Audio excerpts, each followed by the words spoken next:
ಆಯ್ತು ಯಾರಿಗೂ ಬೋರ್ ಮಾಡಿಸಲ್ಲ ಖಂಡಿತ. ಅಲ್ಲಿಂದ ಇಲ್ಲಿವರೆಗೂ ಎಲ್ಲರದು ಇಂಟ್ರೊಡಕ್ಷನ್ ಆಗಿದೆ, ಹಾಗಾಗಿ ಮತ್ತೆ ನಾನು ಮಾಡಲ್ಲ, ಬೋರ್ ಅನ್ಸುತ್ತೆ.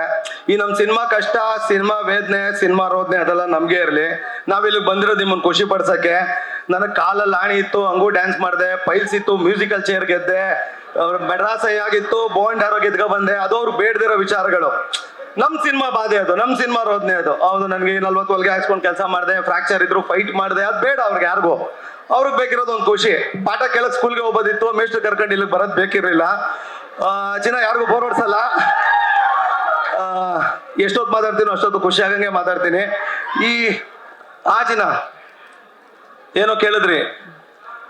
ಓಕೆ, ಈ ಸಿನಿಮಾಗೆ, ನಮ್ಮ ಹಾಡಿಗೆ ಸಂಬಂಧಪಟ್ಟಂಗೆ ಅಥವಾ ನಮ್ಮ ಟೈಟ್ಲಿಗೆ ಸಂಬಂಧಪಟ್ಟಂಗೆ ಹೇಳ್ತೀನಿ. ಮಾನ್ವಿತಾ ಮೇಡಮ್ ಆಗ್ಲೇ ಒಂದು ಚೆನ್ನಾಗಿ ಹೇಳಿದ್ರು, ತುಂಬಾ ಚೆನ್ನಾಗಿ ಹೇಳಿದ್ರು. ಹೌದು, ನಾನು ತುಂಬಾ ಸಾಫ್ಟ್ ಪರ್ಸನ್.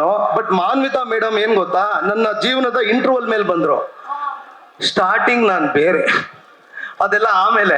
ನನ್ಗೆ ಅಷ್ಟು ಈ ಬ್ರೇಕಪ್ ಬಗ್ಗೆ ಗೊತ್ತಿಲ್ಲ. ಬಿಕಾಸ್ ಲವ್ ಅಲ್ಲಿ ನಾನು ಎಲ್ಲ ರೂಲ್ಸು ಬ್ರೇಕ್ ಮಾಡಿ ಮದುವೆ ಆದವನು. 8 ಎದೆ ಮೇಲೆ ಹಾಕೊಂಡು ಜೈಲ್ ಹೊಡೆದವನು. ಅದ್ ಬೇಡ. ನಾನು ಅವಾಗ ಅದೇ ಅನ್ಕೊಂತಿದ್ದೆ. ಏನ್ ಅನ್ಕೊಂತಿದ್ದೆ ಅಂದ್ರೆ, ಬದುಕಲ್ಲಿ ಇವಳ ಕಟ್ಕೊಂಡ್ರೆ ಸಾಕಪ್ಪ ಅನ್ಕೊಂತಿದ್ದೆ. ಆಮೇಲೆ ಗೊತ್ತಾಗಿದ್ದು ಬದುಕ್ ಕಟ್ಕೊಂಡ್ರೆ ಸಾಕಪ್ಪ ಅಂತ. ಬದುಕು ಅಂತ ಭದ್ರವಾಗಿ ಕಟ್ಕೊಂಡ್ರೆ ಯಾರನ್ ಬೇಕಾದ್ರೂ ಕಟ್ಕೊಬಹುದು. ಸೊ ಹಂಗಾಗಿ ಬದುಕ್ ಕಟ್ಕೊಳ್ಳಿ. ಇವತ್ತು ನಾನು ಅಲ್ಲಲ್ಲಿ ನೋಡ್ತಿರ್ತೀನಿ, ಕೆಲವು ಹುಡುಗಿರು ಹಿಂಗೇನೋ ಹಿಂಗ ಅಂತಿರ್ತಾರೆ, ಅದೇನೋ ಒಂದು ಸಿಂಪಲ್ ಆಗಿ ಅದು ಅನ್ಸ್ ಬರಲ್ಲ. ನಾನು ಇವ್ರು ಹಂಗ ಅಂದಾಗೆಲ್ಲ ಹಿಂಗ ಅಂತಿರಲ್ಲ, ಹಂಗ ಅಂದಾಗೆಲ್ಲ ಹಂಗ ಅನ್ನಿಸ್ತಿರುತ್ತೆ. ಅವ್ರು ಹಿಂಗ ಅನ್ಬೇಕಂದ್ರೆ ನಾವು ತಿಂಗಳು ಹಿಂಗ ಅಂತಿರ್ಬೇಕು ಅಂತ. ಇದು ಸಿಗಬೇಕು ಅಂದ್ರೆ ಇದು ಚೆನ್ನಾಗಿ ಮಾಡ್ಬೇಕು.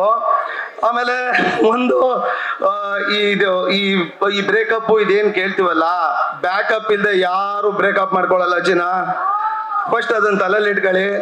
ಸೊ ಲೈಫಲ್ಲಿ ದುಡ್ಡು ಮುಖ್ಯ. ನಾನು ಮುಂಚೆನೂ ಒಂದು ಯಾವ್ದೋ ಇಂಟರ್ವ್ಯೂ ಅಲ್ಲಿ ಹೇಳಿದ್ದೆ, ದುಡ್ಡಿದ್ರೆ ಶುಗರ್ ಡ್ಯಾಡಿ, ದುಡ್ಡಿಲ್ಲ ಅಂದ್ರೆ ಶುಗರ್ ಬಂದಿರೋ ಡ್ಯಾಡಿ.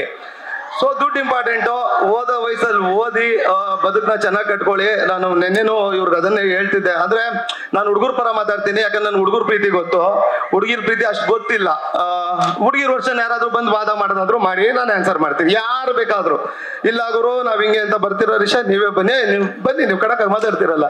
ಬಿಕಾಸ್ ನಾನು ಅನ್ಕೊಂಬೋದು, ಏನ್ ಗುರು ಯಾವಾಗ್ಲೂ ಹೆಣ್ಮಕ್ಳಿಗೆ ಏನಾರು ಅಂತಾರೆ ಅಂತ. ನಾನು ಗಂಡು ಮಗ ಅಲ್ಲ, ನಂಗೆ ಅಷ್ಟು ಗೊತ್ತಿಲ್ಲ ಆ ಕಡೆ. ನೀವೇ ಮಾತಾಡಿದ್ರು ರೆಡಿ ನಾನು. ಗಂಡು ಮಕ್ಳು ಹೆಂಗೆ ಗೊತ್ತಾ ಪ್ರೀತಿ ಮಾಡೋದು ನಾವು. ಪ್ರೀತಿ ಅಂದ್ರೆ ಸಾವು ಬದುಕಿನ ಮಧ್ಯೆ ನಡೆಯೋ ಒಂದು ಆಪರೇಷನ್. ನಮಗೆ ಹೆಣ್ಮಕ್ಳಿಗೆ ಬರೆಯೋದು ಆಡಿಷನ್. ಅವ್ರಿಗೆ ಯಾರ ಬೇಕು ಅವ್ರನ್ನ ಸೆಲೆಕ್ಟ್ ಮಾಡ್ಕೊಂತಾರೆ. ನಾವ್ ಹಂಗಲ್ಲ, ಅದೊಂಥರ ಆಪರೇಷನ್. ಬಿಕಾಸ್ ನಾನು ಅದನ್ನೇ ಹೇಳ್ದೆ, ಬೈಕೋಬೇಡಿ, ನಾನು ಹುಡುಗ, ನನ್ನ ವರ್ಷನ್ ನನ್ನ ಲವ್ ನನಗೆ ಗೊತ್ತು. ಸೊ ಅದೇ ಮಾತಾಡ್ತೀನಿ. ಮೊನ್ನೇನೋ ಅದೇ ಹೇಳ್ತಿದ್ದೆ. ಅಂದ್ರೆ ಗಂಡು ಮಕ್ಳಿಗೆ ಹೆಂಗೆ ಗೊತ್ತಾ, ಈ ಪ್ರೀತಿ ಅನ್ನೋದು ಒಂಥರ ತಾಯಿ ಹಾಲಿದ್ದಂಗೆ, ಅಮೃತ ಉಣಿಸೋ ತಾಯಿ ಹಾಲಿದ್ದಂಗೆ. ಕೆಲವು ಸತಿ ಹೆಣ್ಮಕ್ಳಿಗೆ ಅದು ಯಾರಿಗೂ ಬೆಳೆದಿರೋ ನಾಯಿ ಹಾಲಿದ್ದಂಗೆ. ನಾನು ಎಲ್ರಿಗೂ ಹೇಳ್ತಿಲ್ಲ, ಬೈಕೋಬೇಡಿ, ಬಟ್ ನಾನ್ ನೋಡಿದ ವರ್ಷನು ಮ್ಯಾಮ್. ನಾನ್ ಬೇಕಾದ್ರೆ ವಾದ ಮಾಡಿದ್ರೆ ಯಾರು ಮಾಡಿ ಅದಕ್ಕೆ ಹೇಳ್ಕೊಂಡು ಹೋಗ್ತೀನಿ. ಹೌದು, ನಾನು ಅದನ್ನೇ ಯಾವಾಗೂ ಹೇಳೋದು ಮ್ಯಾಮ್. ಅಂದ್ರೆ ಈ ಲವ್ ಮಾಡೋ ಬದುಕು ಹೆಂಗಿರುತ್ತೆ ಗೊತ್ತಾ, ಅವ್ರನ್ನ ಯಾವಾಗ ನೋಡಿದ್ರು ಮೈನಾ ತರ ಕಾಣ್ತಿರ್ತಾರೆ. ಅದೇ ಬ್ರೇಕಪ್ ಆಗ್ಬಿಡಿ ಹೈನಾ ತರ ಕಾಣಕ್ ಶುರು ಮಾಡ್ಬಿಡ್ತಾರೆ. ಸೊ ಅದು ಆ ಟೈಮ್ಗೆ, ಸಂದರ್ಭಕ್ಕೆ ತಕ್ಕಂಗೆ ಚೆನ್ನಾಗಿರುತ್ತೆ. ಅದ್ಭುತವಾಗಿದೆ ಈ ಹಾಡು. ನಂಗೆ ಅಷ್ಟು ಗೊತ್ತಿಲ್ಲ ಬ್ರೇಕಪ್ ಬಗ್ಗೆ, ಬಿಕಾಸ್ ನಾನು ತುಂಬಾ ಹೋರಾಟ ಮಾಡಿ ಗೆದ್ಕೊಂಡ್ಬಿಟ್ಟೆ ಅದ್ರಲ್ಲಿ.